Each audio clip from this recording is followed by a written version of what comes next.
साथियों, अभी मैं आपको दिखा रहा हूँ टिहरी झील का वो दृश्य। ये आप ऊपर दिखाई दे रही है, गाड़ियाँ चल रही है ऊपर रोड पे। ये सामने दिखाई दे रही है आपको ये लाइनें, और ये गंगोत्री ऋषिकेश हाईवे ऊपर है। ये वाइट लाइन दिखाई दे रही है। ये एशिया की सबसे बड़ी झील। ये यहाँ पे मेरे कॉटेज बनाए थे, जो सरकार की नीति के द्वारा रिवर्स प्लानिंग के तहत हमने बनाए थे। लेकिन सरकार के द्वारा जो है पलायन को रोकना एक खोखला वादा है, और उसी को देखते हुए, खोखले वादे को देखते हमने सोचा सरकार कहीं ना कहीं उसके लिए अपनी जिम्मेदारी निभाएगी, लेकिन सरकार ने नहीं निभाई। 2017 में ये कॉटेज बनाए थे, लेकिन दुर्भाग्यपूर्ण ना तो सरकार यहाँ हमें बोट की परमिशन दे पाई जिससे कि अच्छी तरह से चलता, ना रोड की सुविधा दे पाई। मेरे स्वयं के प्रयास से जब अपनी 5.5 लाख की पूंजी लगाकर मैंने रोड काटी, तब जाकर मैं रोड ले आया। लेकिन अब तक जो है बहुत देर हो चुकी है, क्योंकि जो अगर उनका कॉटेजों का मेंटेनेंस नहीं था, ये बाहरी तकनीक से बने गए थे। टोटल बैम्बू कॉटेज, जिसमें टोटल बांस और थर्माकोल का इस्तेमाल किया गया था, जिसमें सर्दी हो चाहे गर्मी टेम्परेचर सामान्य रहता था। और इस झील को आप देखेंगे, मैं अब आपको छोटी छोटी क्लिप में आगे भी दिखाऊंगा। बहुत बड़ी झील है, बहुत बड़ा दृश्य दिखाई देता है यहाँ से। लेकिन सरकार इसमें अपनी जिम्मेदारी निभाने से पीछे हटी है। इस जगह में बहुत ही ज़्यादा पर्यटन की संभावना है। यह क्षेत्र कम से कम, मैं आपको दिखाता हूँ, इस क्षेत्र में जो है रोज़गार की अपार संभावना है। लेकिन सरकार प्रतिबंध नहीं है इसके लिए। सरकार सिर्फ खोखले वादे करती है, धरातल पर कुछ नहीं करती है। और मैं आपको दिखाता हूँ, ये हमारा पॉली हाउस भी है। तो मैं भी थोड़ा सा एक टेमरू की एक टहनी तोड़ देता हूँ दंतुन के लिए। और आपको बता दूं कि लगातार पिछले एक हफ्ते से हमारे गांव में पानी नहीं आ रहा है, और ग्रामीण जो है पानी के लिए बूंद बूंद के लिए तरस रहे हैं। लेकिन सरकार जो है उसमें कोई भी उचित कार्रवाई नहीं कर रही है। हमारी रोड क्षतिग्रस्त हो चुकी है, और विगत 2023 से इस रोड का टेंडर पास हो गया था, और अभी तक इस रोड को जो है सुचारू रूप से नहीं बनाया गया है। मुझे नहीं पता क्या कारण है, ब्लॉक स्तर की गलती है या किसकी गलती है, लेकिन हमें हमारी रोड से वंचित रखा गया है। और जिस तरीके से आप देख सकते हैं कि उत्तराखंड में पलायन होना लाजमी है। अगर यहाँ रोज़गार, स्वरोज़गार, स्वास्थ्य और शिक्षा व्यवस्था नहीं मिल पाती है, तो कहीं ना कहीं उसके लिए सरकार जिम्मेदार है। जो सरकार बोलती है कि हम आपको जो है रोज़गार, स्वरोज़गार देंगे और पलायन रोकेंगे। उत्तराखंड से पलायन रोकने का सबसे बड़ा कारण यही है कि सरकार नाकामयाब रही है लोगों को रोज़गार देने में, स्वरोज़गार देने में। और हमारे गांव के लोग अभी भी इतने कर्मठ और जुझारू है खेती बाड़ी करने में। देखिए, गहात, झंगोरा, कोदा, ये सब हमारे खेतों में हैं। और दूसरी आपको सबसे बड़ी बात ये बता दूं कि ये क्षेत्र जो है ये बांध प्रभावित क्षेत्र है। टिहरी बांध के द्वारा इस जगह को जब इस बांध की निर्माण शुरू किया गया था, ये खांड गांव में आपको बता देता हूँ, और जब इस गांव बांध का निर्माण किया गया था उस समय जो है इस क्षेत्र में जो है लोगों को भ्रमित किया गया केंद्र सरकार द्वारा, मैं भ्रमित कहूँगा उस समय की केंद्र सरकार द्वारा, कि आपको जो है रोज़गार, बिजली पानी मुफ्त दिया जाएगा और प्रत्येक परिवार को रोज़गार दिया जाएगा। लेकिन सरकार ऐसा कुछ नहीं कर पाई है, सरकार नाकामयाब रही है और हमारे साथ, हमारे ग्रामीणों के साथ, हमारे बुजुर्गों के साथ धोखाधड़ी की गई है।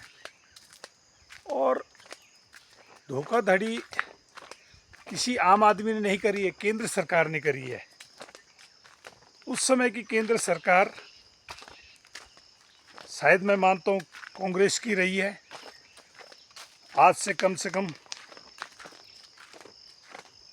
30 साल पहले की बात मैं आपको बता रहा हूँ। 30-35 साल पहले जो है ये जगह अधिकृत की गई थी और ये झील, टिहरी झील के आसपास ये पहला गांव है जहां कम से कम 100-150 बीघा ज़मीन प्लेन समतल है झील के किनारे। ये आप देख सकते हैं।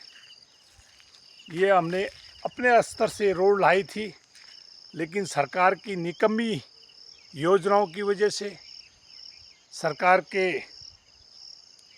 कुछ भ्रष्टाचार कर्मचारियों की वजह से ये रोड ज्यों की त्यों रह रखी है और इसका अभी तक जो है कोई भी पूछने वाला नहीं है, शुद्ध लेने वाला नहीं है। जबकि इसकी मॉनिटरी मैं खुद कर रहा हूँ और सरकार, इसमें मैं देख रहा हूँ कि सरकार द्वारा अधिकृत किए गए ठेकेदार व सरकार के कर्मचारी इसको बनाने के लिए सक्षम नहीं है। जबकि टिहरी बांध विस्थापितों को हर मूलभूत सुविधा मिलनी चाहिए थी जो आम जनमानस को मिलती है, लेकिन हम लोग अभी भी जो है वंचित हैं इन सारी सुविधाओं से, स्वास्थ्य, शिक्षा, रोजगार, स्वरोजगार से। तो सरकार द्वारा धोखा दिया गया, केंद्र सरकार द्वारा। मैं अभी भी जो है वर्तमान जो भाजपा की केंद्र सरकार है उनके माध्यम से कहना चाहता हूँ कि आप इस क्षेत्र के बारे में कुछ सोचें, अन्यथा पूरे टिहरी बांध विस्थापितों को आपके खिलाफ एक मोर्चा खोलना पड़ेगा। ये पंचायत भवन क्षतिग्रस्त हो रखा है। देखिए, इसमें छोटे छोटे नर्सरी के बच्चे पढ़ते हैं। इसकी हालत देख सकते हैं आप। ये पूरा देखिए, सरकार अनाप शनाप योजनाएं लाती है, लेकिन इस पंचायत घर को ढंग से नहीं बना सकती है, ना ही ये बेसिक स्कूल। देखिए, गवर्नमेंट प्राइमरी स्कूल खांड, ये देखिए, इस स्कूल को बने हुए तकरीबन 48 से 50 साल हो गए और ये इसकी हालत भी आप देख रहे हैं। छत का क्या हाल है, ऊपर से देख सकते हैं, बहुत बुरी हालत है। बच्चों को कभी भी नुकसान पहुंच सकता है।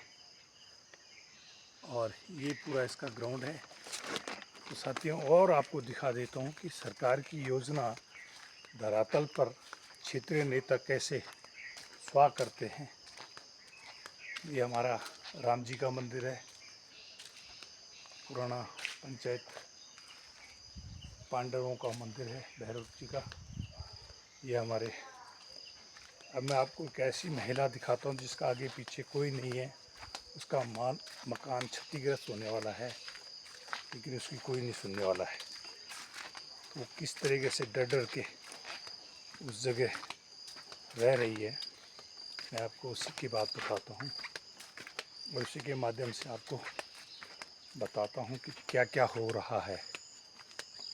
ये देखिए, ये मकान है, इसकी आप हालत देख सकते हैं, जर्जर हो रखा है, ये पूरा क्षतिग्रस्त है। और ये देखिए आप, ये देखिए अकेली महिला, कम से कम 70 से 75 वर्ष की। ओ संगरी बुढ़ी, ओ बुढ़ी, ये देखिए इसके मकान की हालत देखिए, कभी भी गिर सकता है और इसको जो है कभी भी जान माल की नुकसान हो सकता है। मैं आपको दिखाना चाहूँगा यहाँ से व्यू।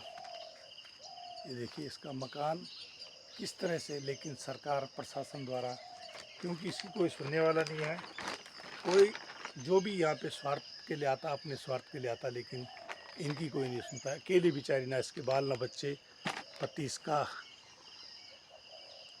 गुजर चुका है और ये अकेली यहाँ पे अपने जीवन यापन करती, ना कोई कमाई का साधन, ना कुछ, कोई इसका सहयोग नहीं करता है। और फिर मैं आपको दोबारा दिखा देता हूँ यहाँ से ये झील का नज़ारा। ये देखिए टिहरी झील का नज़ारा आपको दिखाई दे रहा है। पूरा हमारा सोड़ है, ये गंगोत्री ऋषिकेश हाईवे है। ये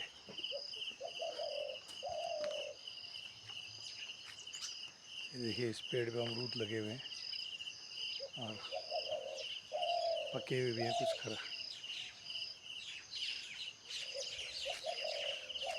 तो साथियों, बुढ़ी अभी बाहर नहीं है। ओ संगरी बुढ़ी, अभी वो बाहर नहीं आई है। चलो मैं उसके छत से आपको, ये आ गई है अभी आपको। तो ये लोग देखना, तो ये पूछनो में ना तेरे मकान का बारे में भीतर भी ज्यादा नुकसान हुई हूँ, क्या तो बोलना तेरे मकान भीतर भी ज्यादा टूटी तो ये देखना, लोग बुरी करे टीवी पर देखना तो नहीं, फोटो लोग देखना तो नहीं। कन फोटो कर तुम यार सुन रही भीतर का ज्यादा नुकसान हुई हूँ, ज्यादा टूटी हूँ भीतर बेटी। तो नहीं देखी मैंने कहा दिखे जी और ज्यादा नुकसान कर क्या तुम यार फोटो गाड़ी था तेरे फोटो गाड़ी के सरकार ते बताओ कि ते कितना दिक्कत जगह दिया ना मैं तो कर कुड़ो जगह निगाड़ मैं आता ही की जगह कहीं दे तो नहीं जगह मैं कुड़ो जगह छंदी तो मां, मैं तो आगे काला जगह छंदी तो मां, जगह दिया ला खांडा का कहीं दे खांडा को मैं कुड़ो गाड़ी को लो तो मैं खागना है काला कहीं ना को ओंदे खा काला हागना मोटर रात भर में परेशान लगी हो रहा है को ओंदो मैं निकलो मैं को ये नहीं बोल तो ये नहीं पूछूं कि को हां। अब रात तो बोल रात अब तू क्या तो त्या कोण फुनाल कोई पार्थ तो पर डर पड़ियो तो अब तेरे जो टूटी उतना ही दिखो दे कख कख टूटी कितना टूटी। अब मैं आपको दिखाता हूँ इस महिला को, अकेला अकेली रहती बेचारी पूरा। इसको इसका कहना है कि यहाँ पे लोग इसको परेशान भी करते हैं, मुझे नहीं पता कौन परेशान करता है, फिर भी मैं आपको इसकी घर की हालत दिखाना चाहता हूँ।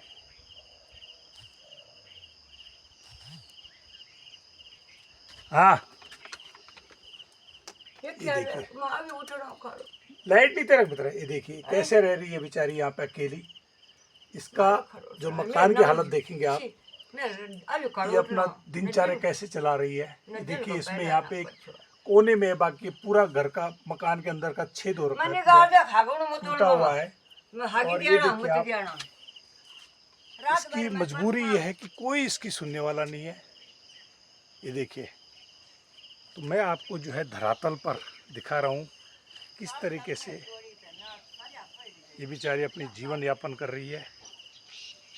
अकेली, इसका कोई नहीं है। तो इसका मैंने आपको दिखा दिया, अंदर जाने संभव नहीं है क्योंकि वो कैसे, देखिए आप वो सामने दिख रहा है आपको, ये पूरा टूटा हुआ है। सिर्फ इतना पोर्शन बचा हुआ जितने में वो बैठी हुई है, बाकी पूरा टूट गया है। बाकी टूटा हुआ है। उसका कहने का मतलब यहाँ लोग टट्टी पेशाब करते हैं उसके आसपास में, मुझे नहीं पता कौन करता है, लेकिन कहीं ना कहीं सरकार को इसकी महिला का, ये देखिए ये जो इसका यहाँ पे ये भी टूट गया है, कभी भी इसकी जान माल की नुकसान हो सकता है।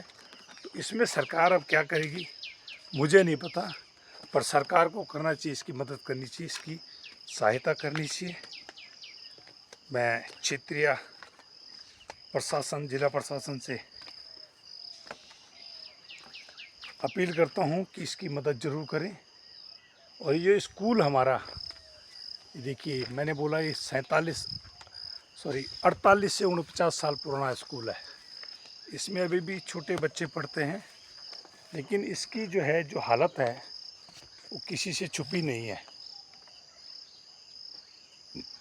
ये देखिए मैं आपको नज़दीक से दिखाता हूँ। और आपको ये भी बता देता हूँ कि इस स्कूल में जो है बच्चों की संख्या आज की डेट में बहुत कम हो गई। उसका कारण क्या है, सरकार ने जो प्राइवेट स्कूल का धंधा खुलवा दिया लोगों से, वो बच्चे जो है प्राइवेट स्कूलों में जा रहे हैं, उसकी जिम्मेदारी पूरी सरकार की है। देखिए ये इस स्कूल का अगर आप अंदर से देखेंगे तो अंदर से बहुत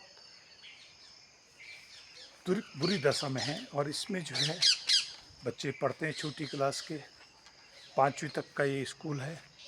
इसको मैंने आपको दिखा दिया, देखिए इसकी हालत आप देख सकते हैं किस तरह से ये चल रहा है। कभी भी ये नीचे अंदर से बच्चों की जान माल के नुकसान हो सकता है। इसकी पूरी जिम्मेदारी सरकार की है।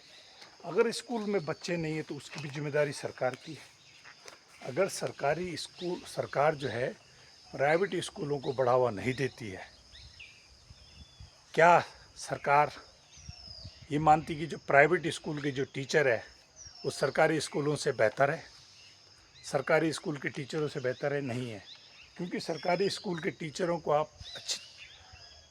अच्छी शिक्षा होती है, वो अच्छे लेवल पे उनकी शिक्षा होती है, लेकिन मजबूरी में सरकार अपने फ़ायदे के लिए, मजबूरी समझो, जब वो अपना फ़ायदा करना तो उनकी मजबूरी है कि प्राइवेट स्कूलों को बढ़ावा देना और सरकारी स्कूलों को ध्वस्त करना। तो ये सरकारी जो स्कूल, ये ज़मीन भी जो है गवर्नमेंट को गांव वालों ने, हमारे ग्रामीणों ने दान की थी। लेकिन इसकी हालत आप देख सकते हैं। 49 साल पहले आप समझ सकते हैं कि आज़ादी के कुछ वर्षों बाद बना ये स्कूल, आज इसकी हालत बहुत ही दयनीय है। और मैं सरकार से एक ही बात कहना चाहता हूँ, नेता जनप्रतिनिधियों से, कि आप जो है ये प्राइवेट जो स्कूल है इनको बंद करवाइए। आपको मोटी रकम मिलती वहाँ से, इसलिए उनको बंद कीजिए। और जो क्षेत्र में सरकारी स्कूल है उनमें ये नियम बनाइए कि जो टीचर जिस स्कूल में पढ़ाएगा उनका बच्चा भी वहीं पढ़ेगा। तब जाके लोगों को, ग्रामीणों को विश्वास होगा कि हमारे बच्चे सही ढंग से पढ़ सकते हैं। हमारे टाइम में जब हम छोटे थे, हम इस स्कूल में पढ़े 5वीं तक, आगे दूसरा स्कूल था। तो इस स्कूल में जो टीचर यहाँ पढ़ाते थे उनके बच्चे भी यहीं पढ़ते थे। ऐसा नहीं कि आजकल की जो शिक्षक है उनको, जो प्राइवेट शिक्षक है उनसे ज़्यादा नॉलेज है, बहुत ज़्यादा। उन्होंने, आजकल के जो शिक्षक है प्राइवेट स्कूल के, उनको उतना नॉलेज नहीं है जितना ये पुराने लोग पढ़े लिखे शिक्षक हैं। तो मेरा एक ही गुजारिश है सरकार से भी और जनता से, अगर आपको लगता है कि जनहित की बात है और जनहित के मुद्दे, तो इसको ज़रूर शेयर करें, आपकी बहुत कृपा होगी। क्योंकि ये स्कूल, ये एक ऐसा गांव है जो इस गांव से अभी तक जो है 25% ही पलायन हो चुका है। बाकी लोग यहाँ रहते हैं, यहाँ अपने जो जीविका जीने के लिए, देखिए यहाँ मक्की के खेत हैं और अभी मैं चल रहा हूँ तो मैं आपको दिखाता हूँ सरकार की निकम्मी योजनाओं की वजह से लोग पलायन करने को मजबूर हैं। तो आगे फिर आपके साथ बने रहेंगे। सच का सामना, सच का साथ, आपका साथ। और ये मैं आपको दिखा देता हूँ, यहाँ से आपको दोबारा दिखाता हूँ पूरा क्षेत्र का जो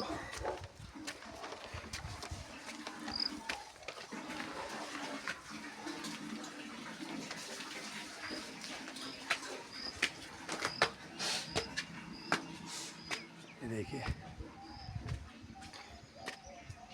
झील का नज़ारा।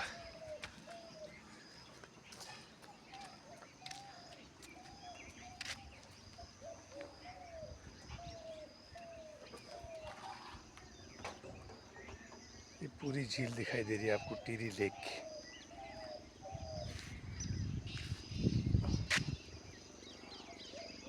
ये मैं आपको पूरा गांव दिखा रहा हूँ। सामने पैराग्लाइडिंग पॉइंट है, ये हमारा घर है।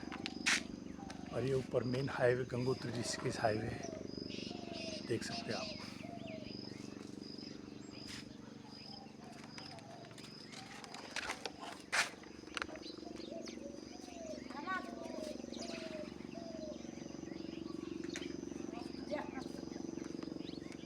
ये देख सकते हैं आप झील का पूरा नज़ारा।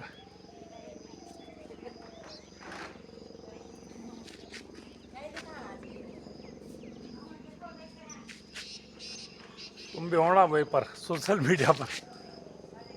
चाचा कहाँ जाए कहाँ भितरा ओणो पानी।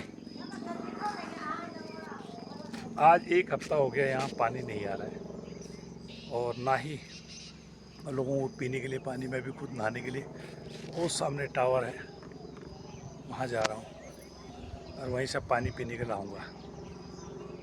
तो सरकार को कहीं ना कहीं इस गांव में आप देख सकते हैं इतना रमणीक स्थान है, यहाँ पे पर्यटन को बढ़ावा देके रोजगार स्वरोजगार अगर यहाँ मिल जाता है तो लोगों का पलायन रुकेगा।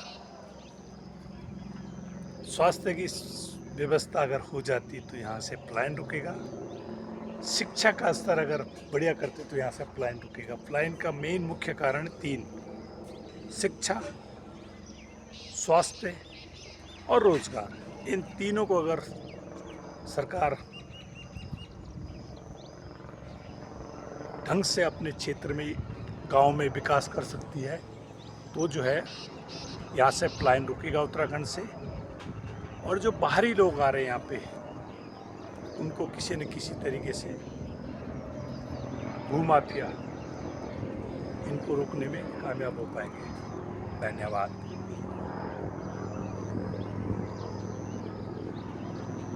ये अभी आप हेली की आवाज़ सुन रहे हैं, यहाँ डेली सर्विस चलती है हेलीकॉप्टर देहरादून से चिन्यालीसौड़।